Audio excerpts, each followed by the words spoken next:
always knew this day would come.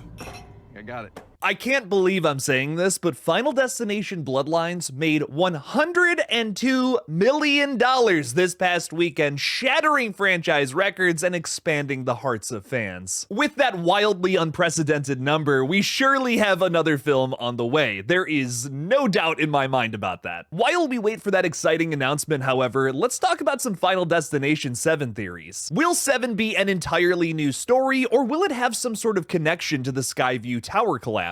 Let's talk a little bit about that.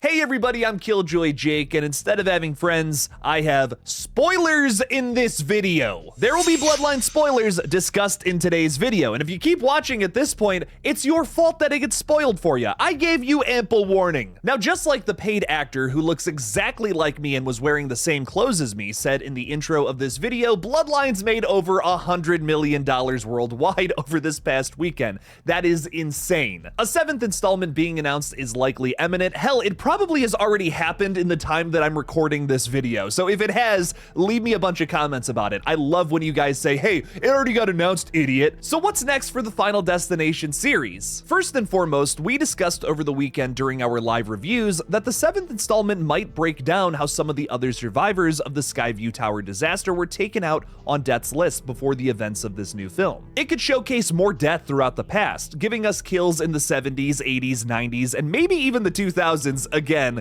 possibly in many little segments. It would certainly be a fun new concept to explore in this series while still keeping a lot of the values true to what we know and love about Final Destination, but I feel like it wouldn't be as exciting in the context of the latest film. We already know that these people are going to die. Would there still be tension there if we didn't know if it was going to be like a will they won't they situation? Honestly, I think the bigger question is, do some of us even care? Do some of us just want to see some elaborate deaths be put to screen? Probably. My verdict, however, is I wouldn't mind seeing this concept explored, but definitely in a different series of events versus the Skyview Tower collapse. What if there's some sort of disaster, let's say a cruise ship, for instance, where a ton of people get off after someone has a premonition and they all go home after being traumatized. These characters all slowly start to die in crazy, unforeseen ways as the premonition character goes and tries to save all of them across the world. A lot of these folks wouldn't have a word of warning before our premonition character is able to get to them. I mean, it is very expensive to travel these days. You'd have to write in something where the premonition character is somebody who's already very rich, travels a lot. The problem is the time it would take to travel from one side of the world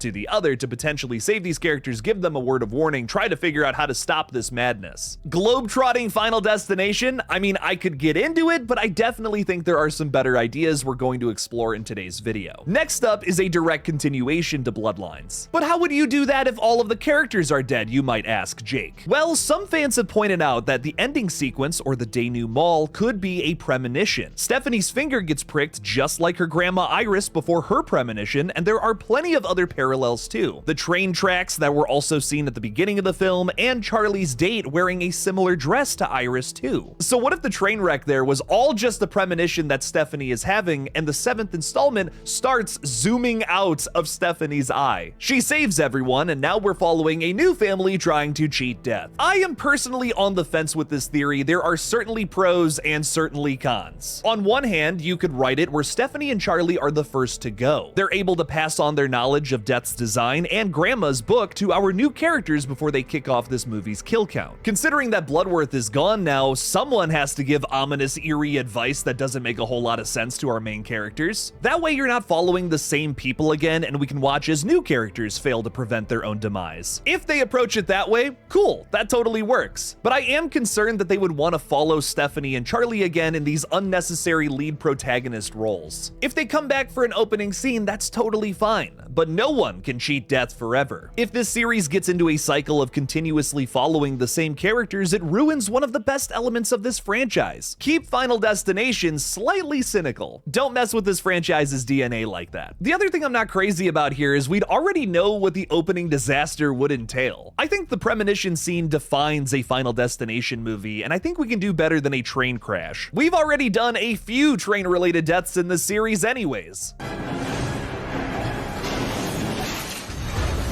As a follow-up to what is likely going to be the most successful Final Destination film, I think we can do something a little more elaborate than suburban train crash. Just my humble opinion. So what should Final Destination 7 do if not all of those things? As simple as this may sound, I say just start fresh again with a brand new pocket story. Bloodlines took that approach and it's currently reaping a bountiful harvest at the box office. We just tackled the idea of what if an entire bloodline was targeted by the Reaper, so who else can we throw in there? Wall Street businessmen?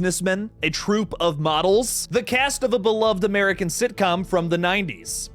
Okay, that one might be a little too niche, but let's just find different groups of people in an all-new situation where they have to cheat death. I also hope that whatever group of characters we get next explores the various different methods of escaping death's design. I mean, the idea of killing a baby and stealing its lifespan was teased in this latest movie.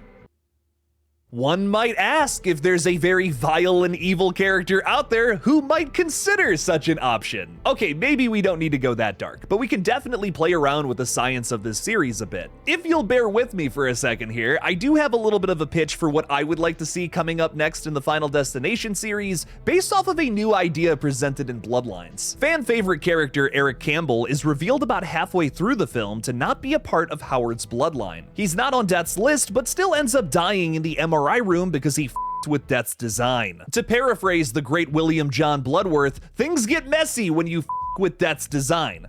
Actually, is that the line from the movie exactly? I need to see this movie again. So excuse me for sounding like Ben Shapiro for a minute here, but hypothetically, let's say that Final Destination 7 follows a brand new character completely outside of the new disaster. Not on Death's list at all. He's an obsessed conspiracy theorist who studies all of the Final Destination deaths throughout history. Now a new disaster unfolds in the city where he lives, and he sees on the news that there are a few survivors that happen to escape based on a premonition one of them had. The dude has struck gold, essentially. Our conspiracy theorist here tracks down the characters to see them die in horrific ways in real time to satisfy his own morbid curiosity. The problem here is our premonition-having character from the disaster is way ahead of our conspiracy theorist. For the sake of argument, let's say he's a doctor, and he's already tracking everyone down to encourage them to flatline and then be resuscitated. This pisses off our conspiracy nut, and he goes full-on secondary antagonist on us, making sure that Death's design does not get interrupted. He attempts to separate the group, and of course with Death on his side, the conspiracy theorist finds elaborate ways to put these characters within the way of their own end. He can't just straight up kill these characters, so it wouldn't turn the film into a slasher flick. That would be way too simple. Our conspiracy nut here literally wants to witness the force of death acting upon people. It's not the same thing. So you would still get those over-the-top deaths from the Final Destination series that we've all come to love, but there's a little bit of a twist here now. This would all be at odds with our premonition doctor character who's trying to save everyone, although some of the survivors may not believe him. I mean, it would be pretty tough to convince literally anybody to willingly flatline and then be brought back to life.